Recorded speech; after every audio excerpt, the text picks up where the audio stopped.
Subscribe करें हमारे YouTube channel साधना gold को और पाएं वीडियो सबसे पहले। और हाँ, बेल आइकन दबाना ना भूलें। कि शंकर जी का तेज जो जमीन में गिरा था वो कहाँ गया? भाई, जिस समय माता पार्वती गर्भवती होने वाली थी उसी समय द्वार पर कोई ब्राह्मण आ गया था, तो उनके पास चली गई। शंकर जी का तेज जमीन में गिर गया। तो अब पार्वती जी ने कहा कि वो तेज कहाँ गया, वो तेज कहाँ चला गया, शंकर जी का तेज।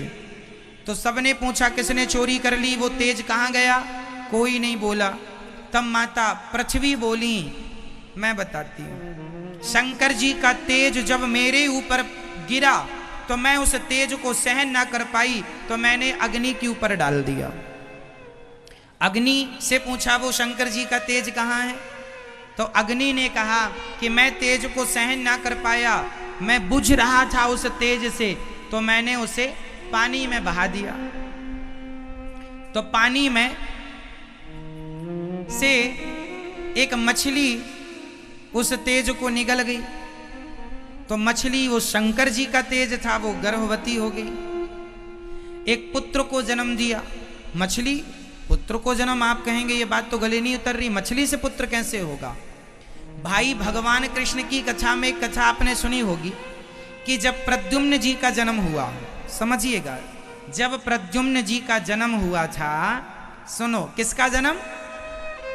प्रद्युम्न जी का जन्म जब हुआ तो प्रद्युम्न जी का हरण कर लिया था सम्रासुर नाम के एक दैत्य ने। तो उसने प्रद्युम्न जी को समुद्र में फेंका था, तो मछली निगल गई थी प्रद्युम्न जी को। तो मछली के पेट में ही प्रद्युम्न जी का लालन पालन हुआ था, ये भागवत जी में लिखा है। और सुनो, जो मछली का अवतार है ना, भगवान नारायण का पहला अवतार मत्स्य अवतार ही है। दशा अवतार में जो मत्स्य अवतार है वो प्रथम अवतार है। तो जो मछली भगवान शंकर जी का तेज निगल गई, वो कोई सामान्य मछली नहीं थी, साक्षात भगवान का अवतार श्रीमन नारायण के अवतार। मछली ने, भगवान नारायण मछली बनकर उस तेज को ग्रहण करते हैं और मछली से एक सुंदर पुत्र हुआ। तो वो नदी के किनारे पुत्र को मछली ने जन्म दिया। तो वहां पर 6 महिलाएं जो देवताओं की, जो ऋषि पत्नियां थीं, कृतिका कहते हैं, जो ऋषि पत्नियां थीं, वो 6 पत्नियां वहां पर, ऋषियों की पत्नियां, साधु संतों की पत्नियां, वो स्नान कर रही थी नदी में। उन्होंने देखा कि सुंदर सा बालक है। तो उन 6 स्त्रियों के मन में ये कामना आई कि इस बच्चे को, मेरा बेटा ऐसा होता, ये मुझे मिल जाता तो मैं अपना दूध से पिला देती। तो कितनी स्त्रियों की इच्छाएं हुई? जोर से 6 स्त्रियों की इच्छाएं हुई कि मैं इसे दूध पिलाती।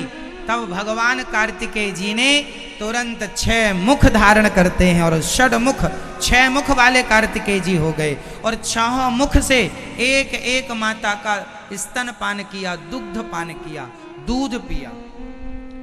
अब यहां माता पार्वती खोज रही हैं कि शंकर जी का तेज कहां गया। तो पता चला कि वो तो मछली के द्वारा पुत्र रूप में प्रकट हो चुका है और उसे तो ऋषि पत्नियों ने दूध भी पिलाया है। तब फिर बुलावा भेजा, विमान आया और नंदी जी आए, गण आए और कार्तिकेय जी को लेवा करके शिवलोक ले गए। और माता पार्वती अपने पुत्र का दर्शन करके बड़ी प्रसन्न हुई, हृदय से लगाया, पुत्र के अन्न संस्कार इत्यादि किए। तो ये गणेश जी की और कार्तिकेय जी की ये कथा ब्रह्म वैवर्त पुराण में लिखी हुई है, जो कि दास अनिरुद्ध ने आपको सुनाई है। तो शास्त्रों की जो कथाएं हैं वो बड़ी गूढ़ होती हैं, लोग समझते नहीं हैं, कुछ भी बोलने लग जाते हैं कि मैल से ही गणेश जी पैदा हुए, ऐसा बोलने लग जाते हैं। जानते नहीं, पढ़ते नहीं, अध्ययन करते नहीं, बोलते चले गए। तो गणेश जी की प्रथम पूजा भी इसलिए होती है क्योंकि वो विघ्न विनाशक हैं, इसलिए पूजा होती है।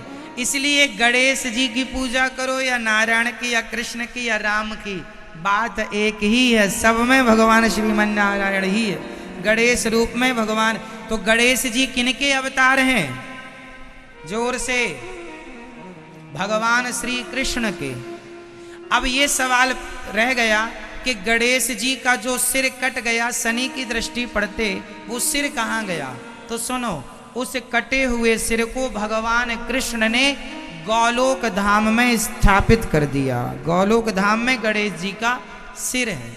कोई आपसे सवाल करे कि गणेश जी का कटा हुआ सिर कहाँ है, तो गोलोक धाम में भगवान कृष्ण जहाँ विराजते हैं वहीं गणेश जी का सिर भी विराजता है।